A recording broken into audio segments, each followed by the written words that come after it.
De sources très au fait des mouvements suspects et d'une imprudence téméraire menée dans le dos de l'Algérie, confirme ce qui se mijote, depuis quelques semaines, dans les cuisines de l'ambassade des Émirats arabes unis. Le projet funeste consiste à provoquer un conflit armé entre le Maroc et l'Algérie. Rien que ça.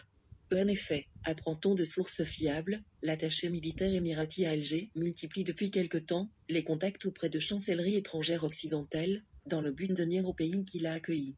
Violant toutes les traditions et mœurs diplomatiques d'usage, ce militaire au grade de colonel a pris le malin plaisir de mener à bien une mission qui lui a été commandée par ses maîtres sionistes. À savoir, faire monter le Maroc, dont le bellicisme n'est plus à démontrer, contre l'Algérie, un voisin qui continue à déranger par ses positions de principe contre la politique expansionniste en cours dans la région et le Moyen-Orient.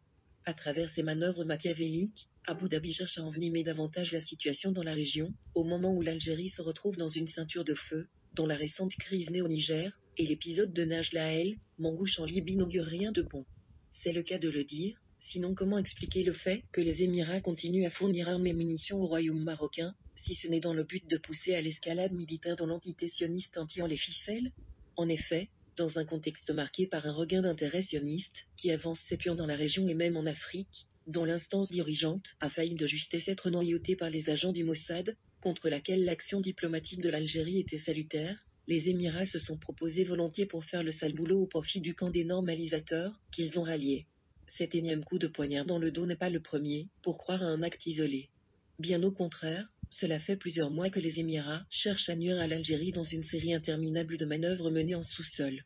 Ces comportements et gesticulations irresponsables et indignes de diplomates commencent sérieusement à faire perdre la patience à l'État algérien. En effet, malgré les relations amicales entre les deux pays et les deux peuples frères, les observateurs les plus avisés s'attendent à ce que ces révélations, jusque-là gardées confidentielles, remontent à la surface pour donner lieu à des tensions diplomatiques entre les deux pays. إن شاء الله أنا استنوا فيهم. شفت شو الكلاب كلب كبير هذا صهيوني وهذا شو قاعدين نقول لك اللي فيه يكفي تاعنا شو اللي يدي شو حطك يدير شو كوزا نوسترا عندك هذا الشكامة هذا زوج شو هذا يقول لك هما مسلمين وهما هذه وجايبين الصهيون وراهم باغي يسووا زعما بروبليم الجيري. والله ان شاء الله روحوا انا نستنوا فيكم يا واحد المرخص. والله هيا نشوفوكم. تحية الجزائر. والله تحية الجزائر.